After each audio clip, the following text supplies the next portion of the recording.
ngàyនេះមកធ្វើត្រីសាម៉ុនរំលែងឲ្យអាហ្វាញ៉ាំទៀតហើយមុខម្ហូបមួយមុខនេះគឺថាអាហ្វាចូលចិត្តណាស់ញ៉ាំអត់ចេះទ្រាំទេដំបូងខ្ញុំលីងខ្ទឹមសខ្ទឹមក្រហមឲ្យឡើងឈ្ងុយសិនបន្ទាប់មកចាំដាក់ត្រីសាម៉ុនចូលត្រីសាម៉ុននេះមិនមែន grade អាគេចិត្តជាប្រទេសញ៉ាំឆៅណាបងប្អូនវាជាប្រភេទសាច់ដែលជាប់ឆ្អឹងក្រោយពេលគេភ្លាយកអាសាច់ប្រទេសនឹងចេញណាបងប្អូនបន្ទាប់មកគេកោសយកអាហ្នឹងយកមកដាក់លក់កាលពីមុនខ្ញុំទិញ1គីឡូតែ$3កន្លះអីទេតែឥឡូវឡើងដល់$5កន្លះហើយត្រី1គីឡូនេះខ្ញុំដាក់ម្សៅស៊ុបឡូសូឌៀម1ស្លាបព្រាបាយហើយដាក់ម្រេចគ្រាប់ហ្នឹងបន្តិចទៅហើយម្រេចម៉ត់ហ្នឹងបន្តិចទៅគ្រឿងបាយដៃច្រើនទេខ្ញុំដាក់ប៉ុណ្ណឹងក៏ឆ្ងាញ់ដែរដោយសារតែត្រីសាម៉ុននោះវាមានរសជាតិឆ្ងាញ់ស្រាប់ហើយ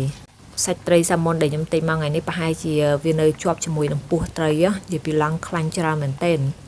តែមិនអីទេព្រោះខ្លាញ់ត្រីវាមិនមែនខ្លាញ់អាក្រក់ផងចាំចម្រោះយកវាទៅទុកប្រើទៀតលីងត្រីឲ្យឆ្អិនហើយទុកវាឲ្យត្រជាក់បន្ទាប់មកដួសវាទុកទៅចំណែកឯខ្លាញ់នេះខ្ញុំចម្រោះទុកយកមកប្រើមើលពណ៌វាតំណងណាបងប្អូនមែនទេ